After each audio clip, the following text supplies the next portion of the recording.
Does the punishment meet the crime here? Does the fine meet the crime? Arizona Cardinals fining head coach Jonathan Gannon 6 figures, $100K, for his interaction with running back Emari Demercado after dropping the ball before crossing the goal line and causing a turnover instead of a touchdown. Bo Brack, Johnny Venerable, like and subscribe here to PHNX Sports. Johnny, when you saw the news that JG was fined $100K for that altercation, what'd you think?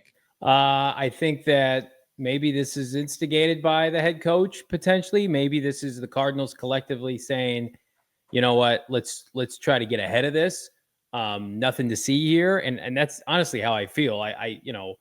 I'm never going to come on here and try to paint Jonathan Gannon into something that he's not. The players respect him, love him, gave him an A NFLPA grade.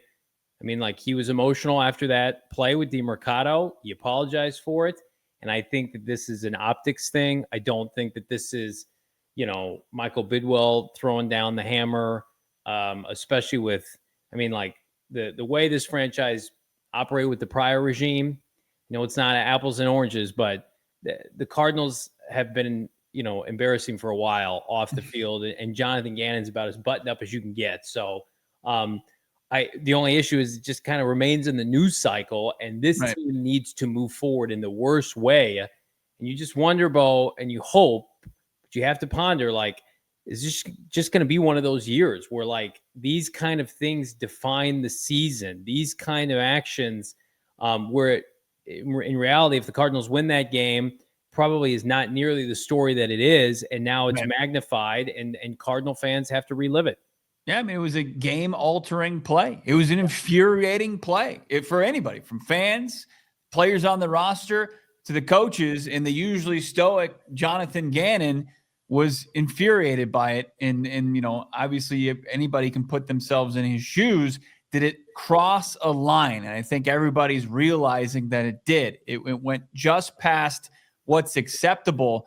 And I think you're 100% right as far as the team, Gannon himself understanding, hey, we've got to put a button on this. We have to put this in the rearview mirror because we've got big time things going on with our organization where we have to be able to move forward, and this can't be in the way of that. So, Gannon talked to the media on Monday. He said that he talked to his team, Emari Demercado included, and apologized for that moment.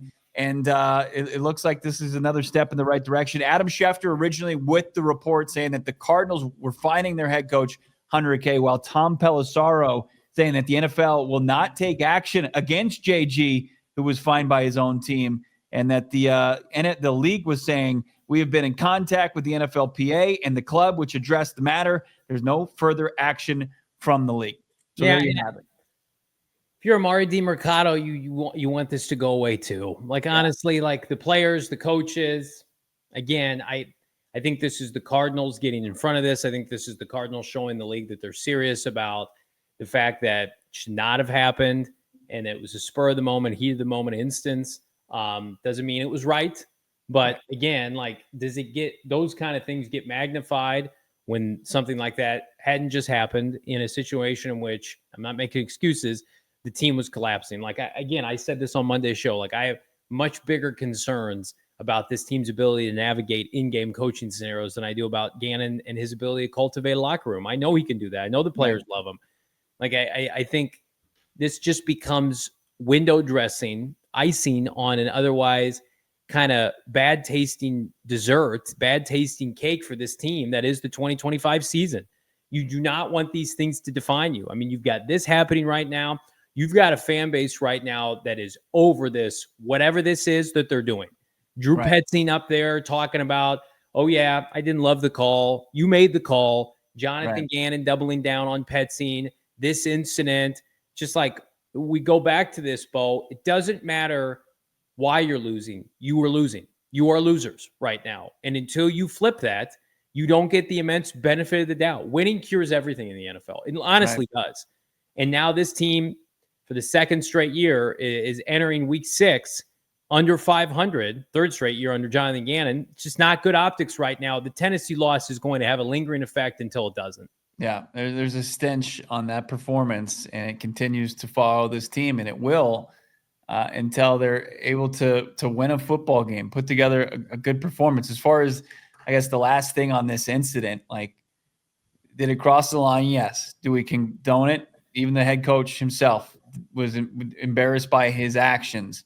It wasn't Woody Hayes. It wasn't Bob Knight, the late Bob Knight, allegedly putting his hands around the neck of Steve Alford. Like, this was not that either. But did frustrations get the best of them? It looks like it did, and the Cardinals are moving on. What do you think? Do you think that the Cardinals got ahead of this and Jonathan Gannon got what he deserved, a 6-figure fine, $100K? That's all it's said and done for this incident.